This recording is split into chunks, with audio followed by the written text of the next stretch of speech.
Hello, my name's Andy Betts and I'm the creator of the icon9 system for customer-facing engineers. This video can either be used as a first introduction to icon9 or as a refresher if you're coming back to the system. The video will give you a basic understanding of the icon9 system. It will cover all of its most common terminology, allowing you to communicate easily with people who use the system. It will also explain the purpose of its tools and methods, though not how to use them effectively, as that takes a bit longer. And there are resources available to you should you want to learn more.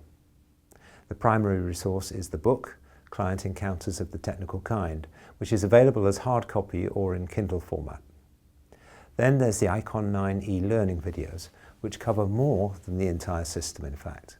As I'll explain, icon9 is complementary to many sales-related methodologies.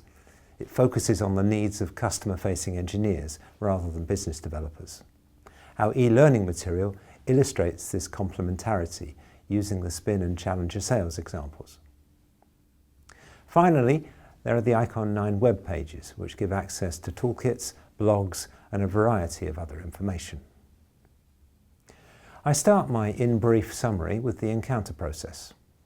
This describes the 5 basic steps of any client encounter, either a single meeting or a series of them. The icon9 tools, which I will describe in a moment, are all associated with one or more steps of the process. The key points about each step are described in the Client Encounters book with associated guidelines. Of course, customer meetings do not obey rigid process rules, and so the encounter process has to be used intelligently. And once it is, it provides an invaluable reference, allowing me to analyze and communicate about client encounters with precision and clarity. Talking of processes, the short circuit is an important concept. A short circuit occurs when a process step is skipped. It may be a step of the encounter process, but the concept of a short circuit applies to any process. Its primary cause is impatience, represented by the hurry monster, a beast that seems to be constantly breathing down our necks, urging us to do more stuff even faster. Examples of short circuits include starting a meeting without greetings or forgetting to include someone, or presenting or suggesting solutions before doing sufficient discovery, and finishing a meeting without a check step, forgetting to make sure that everyone present's okay with the outcome and that next steps have been agreed. I'll now give a brief overview of icon9's tools, starting with MAP. MAP is associated with the preparation step of the encounter process. It's an acronym that stands for My Objectives, Audience and Plan, the crucial points that should be considered before any encounter. icon9 users not only remember to write a map before every meeting, they also understand how to define useful objectives, to visualize their audience in a helpful way, and to plan using a range of other tools and options. MAP has the dual advantage of being simple and it's applicable in all situations. It scales to the circumstances, ranging from something scribbled on a napkin when preparing a last-minute call to a significant shared document if I'm getting ready for a major customer event. The running joke in icon9 is that we should use maps rather than GPS. GPS stands for Get PowerPoint Slides. And though we'll certainly use slides in meetings, we mustn't consider the production of a slide deck to be adequate preparation for them. Slides are for supporting communication, not for driving it. The page tool is for the second half of the encounter process engage step, used in the transition from greetings and other rituals to the real work. It's a checklist of points that must be agreed by participants and, like MAP, it's flexible enough to be used anywhere, anytime. Hence, I can mentally refer to the checklist when I start a meeting myself, or if I'm in someone else's meeting and I want to be sure that my time will be well spent. Also, I can use it either to prepare an encounter or on the fly as it proceeds.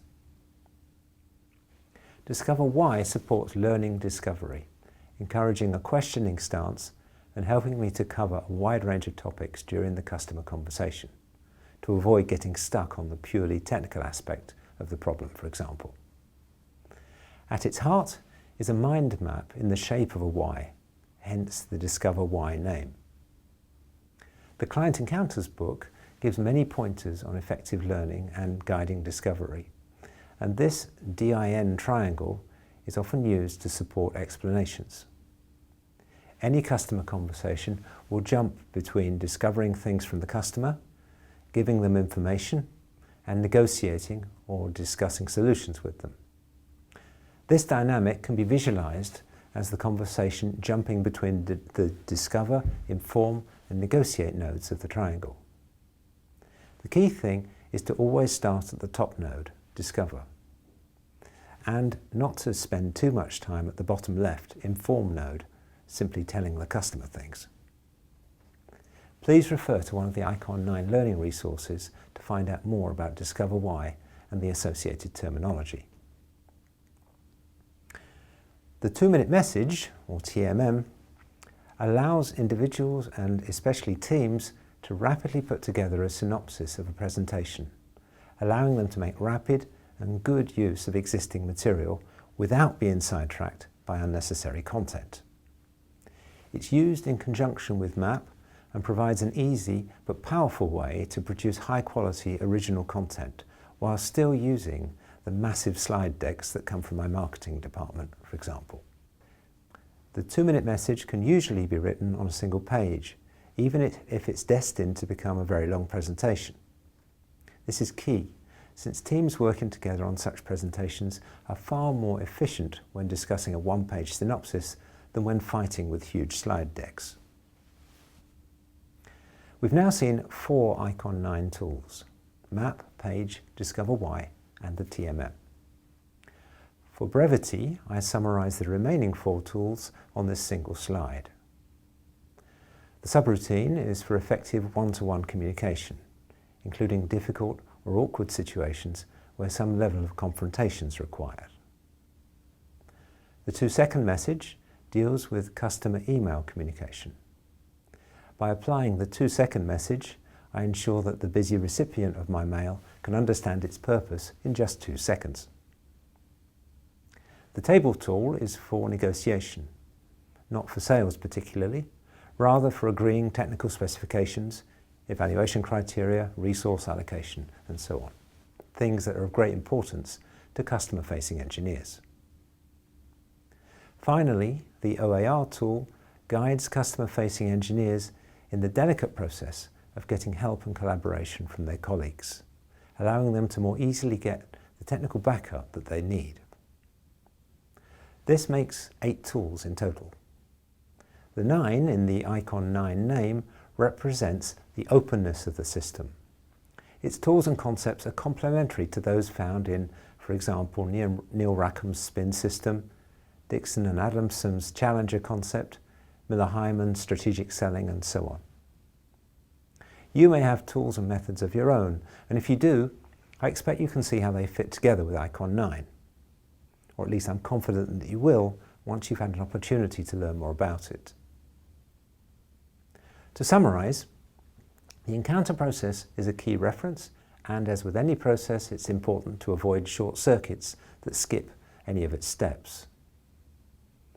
Every meeting requires a map, and a map-based approach to meeting preparation is far better than one based on GPS, just getting PowerPoint slides together. The page tool is extremely useful for getting everyone on the same page at the start of a meeting.